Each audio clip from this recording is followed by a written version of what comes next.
Alright, what up YouTube? Agent Persuasion here, Team DKF, and here with another top 8 deck profile. And what place did you get, bro? I got 5th. With what deck? I actually played Sylvans today. Oh yeah, we gotta get into this deck profile. Let's show it up, man. Okay, here we go. Obviously, double Lonefire. It's Lonefire.deck. Only reason why I play the deck. 3 Peacekeeper to abuse Lonefire. That's true. Princess Sprout. Before Sneak Peek, I wasn't playing this card, and then I read this card, and I jizzed my pants, and it won me several games today just because I cut Copy Plant and abused the rank 7s and rank 8s today because of this card, and it was awesome. Oh, wow. I overlooked that card. The Lone Cherub Sprout.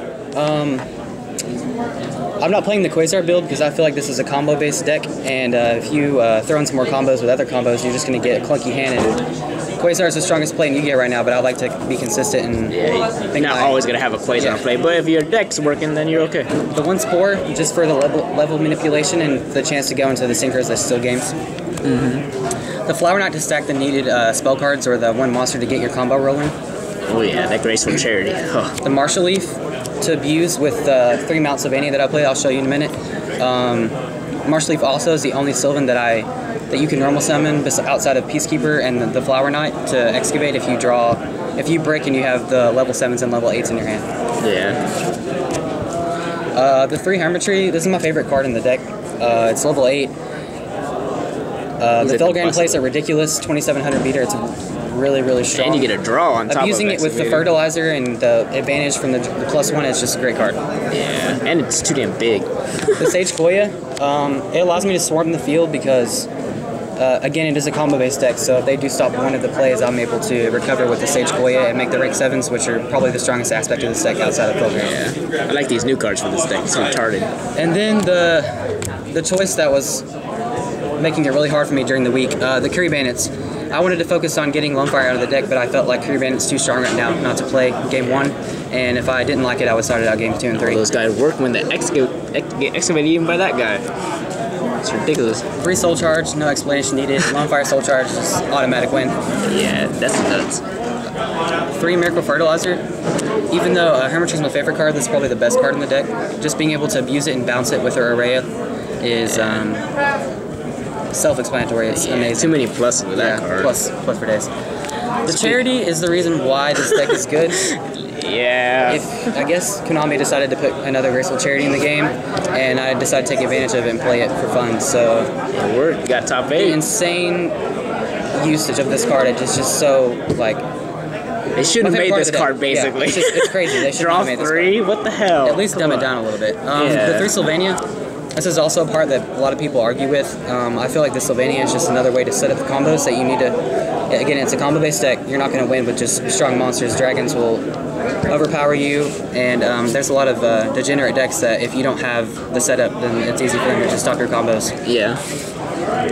The 3 Wing Blast. This is probably the best trap card in the game right now. It's playable. You draw it to an established board. It doesn't matter. You can take care of anything. And Felgrand back to the Phoenix Wing Blast is pretty much unstoppable. So yeah. I played Compulse. I was debating whether Compulse or Torrential, but a lot of the times I would have an established board, and the Compulse would allow me to resolve the level 7s and level 8s, their effects, offensive and defensive use, and it was really great today. The Sylvan Blessing. Oh yeah, that's the old card. A lot of people don't play the Sylvan Blessing. But it allows you to take dead cards from your hand and special summon the big giant monsters from your graveyard to make easy rank 7 and rank 8 plays, and it did really well for me today. A lot of the times I started out game 2 and 3 just because you want to draw multiples of it. But yeah, it was really great. But game 1 is good, huh? You liked it? That was 40 cards? Yep. Oh wow, 40 cards with 3 Graceful Charities. That's fair. In the side deck, I played the Lone Crow. Crow's just great for a lot of the matchups, and I deck thin so fast I didn't want to open multiple Crows because I crow the right target and then Felgrand takes care of the rest. Yeah, Felgrand's answer to everything. The Maxi, again, I didn't want to open up multiples, but against the Mermail and the Dragons, and I was able to keep them at bay and make my own combos stronger. The 3 MST, I feel like it's the worst card to play right now, main deck, just because artifacts are scary and people are underestimating them, but sided, I was able to take care of all the problems I needed to take care of. The Concealing Light. Oh, main deck, what? It's crazy. Wait, that was sad side deck. I'm sorry. I don't know what I was on. Against Constellars and Bujins and Evil Storm, it flips their monsters face down, and I don't have to worry about their pandemics or the chain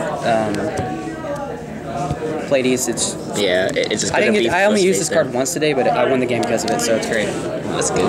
The XYZ Encores are for the Evil Storm matchup. Evil Storm plagued my locals, and I wasn't gonna come to the regionals to lose to Evil Storm.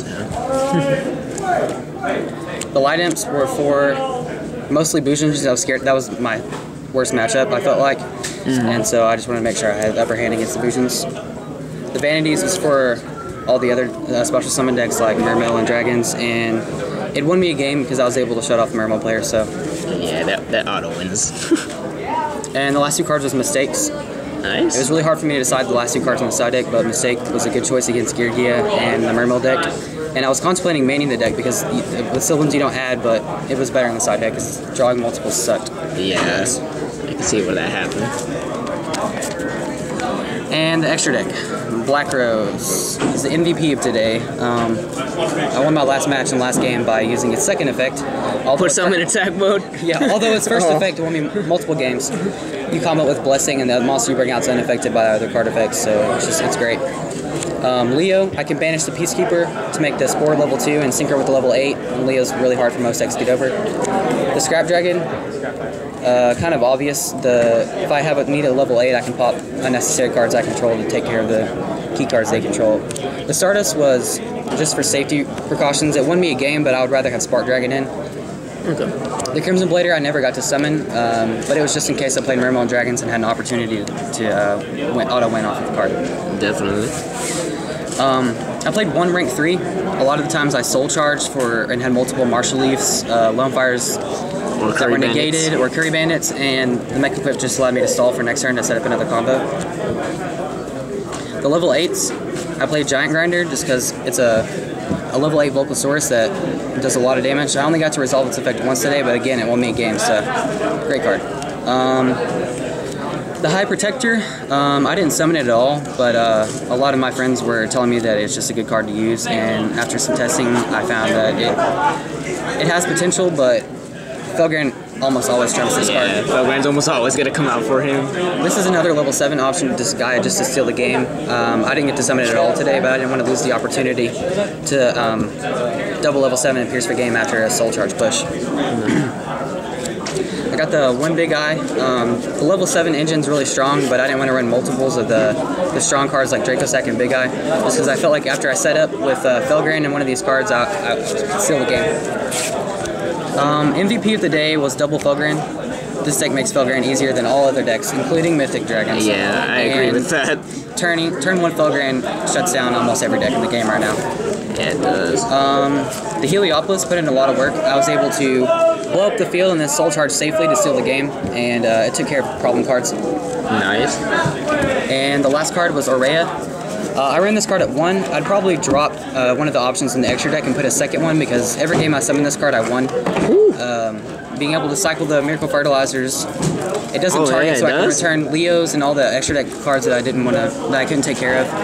It was one of the MVPs of the day. All right, nice. Congratulations on your top, man. Any shout outs you want to give? Yeah, shout out to all my friends who bared with me through all the agonizing testing. Because hey, man, you top with a deck that I never saw coming, Sylvans. This deck had a lot of crazy choices, and so I was just really happy to get the top 8 with the Sylvans. Yeah, man, congratulations on your top, and thanks for the deck profile, man. Awesome, thanks. All right, peace.